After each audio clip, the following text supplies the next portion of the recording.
వందే భారత మాతరం. భారత్ మాతాకి జయ. 79వ స్వాతంత్ర దినోత్సవ శుభాకాంక్షలు.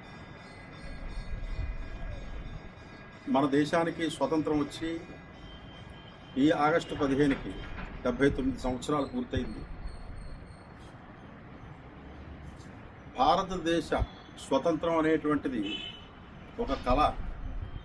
స్వాతంత్ర్యం అనేది ఒక వరం.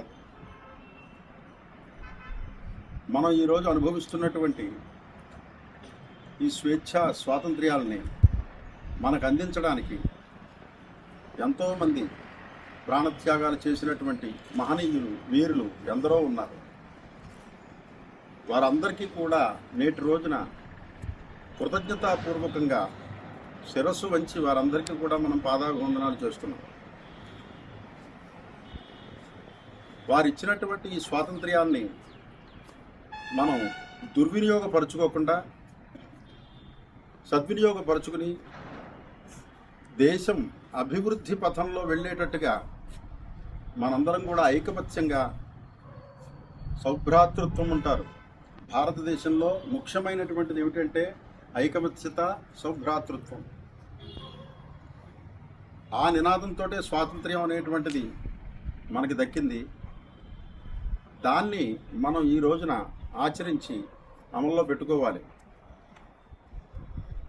నేటి రోజున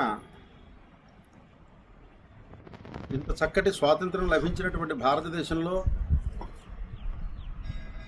పరమతావలంబనాలు ఎక్కువైపోయాయి. మనకి మతావలంబన స్వేచ్ఛ అనేటువంటిది ఉన్నది. మతావలంబనము అంటే స్వచ్ఛందమైనటువంటి అభిప్రాయాన్ని మనం అమలుపరుచుకోవడం. మన దేశంలో ఉండేటువంటి అభిప్రాయం ఏమిటి అంటే ధర్మం. భారతదేశంలో అనాదిగా వస్తున్నటువంటిది భారతదేశ సంస్కృతి.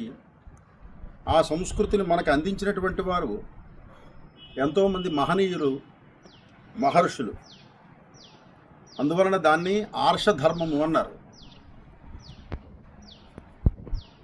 హైందవ జాతి ఈ రోజున ఆ విషయాన్ని బాగా గుర్తించి, బాగా తెలుసుకుని మన ధర్మాన్ని మనం ఆచరిస్తూ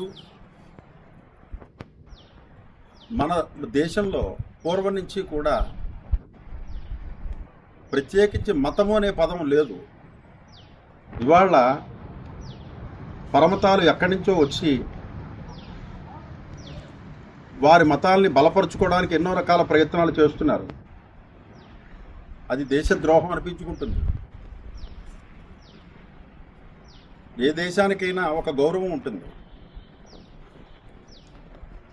ప్రతి దేశానికి, ప్రపంచంలో ఉండే ప్రతి దేశానికి స్వాతంత్ర్యం వచ్చింది. ప్రతి దేశానికి ఒక జెండా ఉంటుంది. కానీ భారతదేశ స్వతంత్రతకి కానీ, భారతదేశ త్రివర్ణ పతాకానికి కానీ ప్రత్యేకమైనటువంటి గౌరవం ఉన్నది.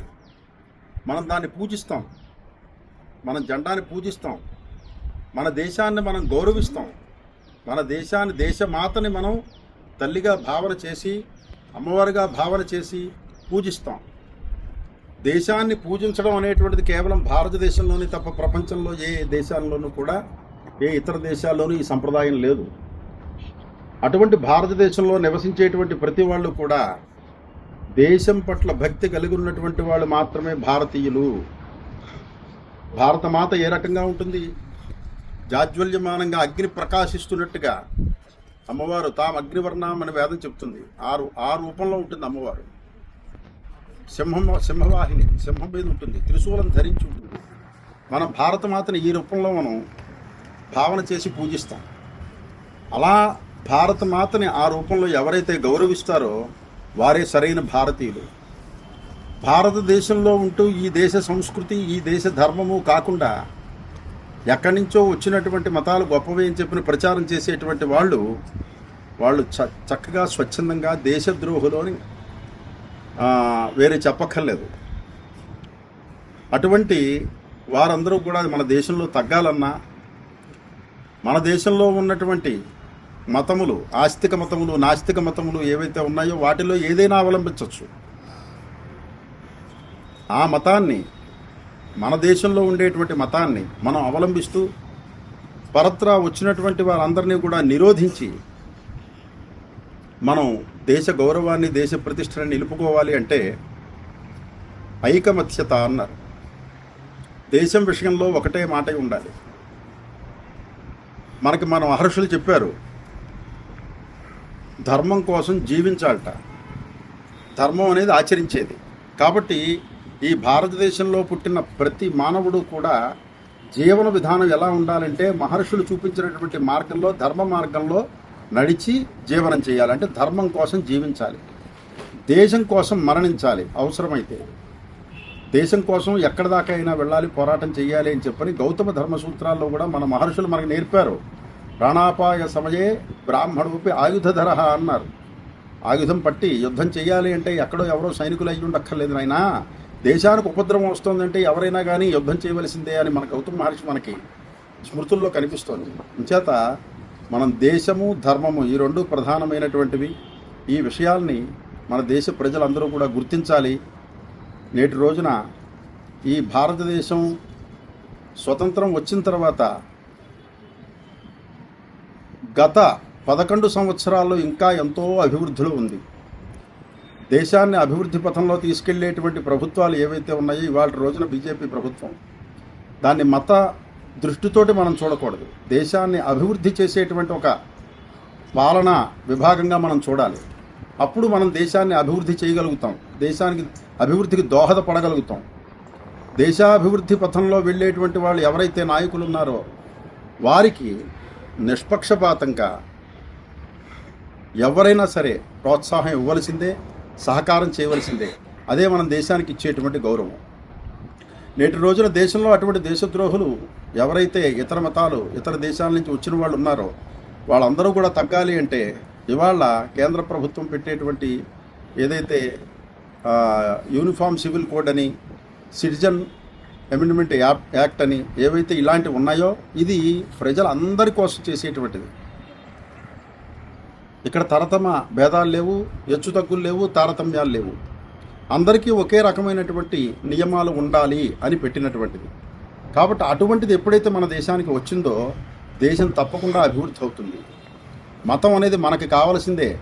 భారతదేశంలో పుట్టిన ప్రతి వాడు కూడా మన దేశ సంస్కృతిని అవలంబించవలసిందే. మతం అనేది వ్యక్తిగతమైన విషయం. కాబట్టి మన మతాన్ని మనం నిలుపుకోవాలి, అందులో సందేహం ఏమీ లేదు. కానీ పాలకులకి మతాన్ని మనం అంటగట్టకూడదు, మత దృష్టితోటి ఎప్పుడూ పాలకులను చూడకూడదు. దేశాన్ని అభివృద్ధి చేసేటువంటి మార్గంలో ఎవరైతే ఇవాళ ప్రధానమంత్రి గారు వెళుతున్నారో నరేంద్ర మోడీ గారు, ఆయన నాయకత్వంలో ఇంకా కొన్ని సంవత్సరముల పాటు ఈ దేశం అభివృద్ధిలో నడవాలి, వారి నాయకత్వంలో నడవాలి, ఇంకా ఇటువంటి అభివృద్ధి కార్యక్రమాలు ఎన్నో తీసుకురావాలి అని చెప్పి మనందరం కూడా కోరుకోవాలి. ఆ మార్గంలో నేటి రోజున 79వ స్వాతంత్ర్య దినోత్సవ సందర్భంగా మరొక్కసారి 50 మంది ప్రజలకు స్వాతంత్ర్య దినోత్సవ శుభాకాంక్షలు.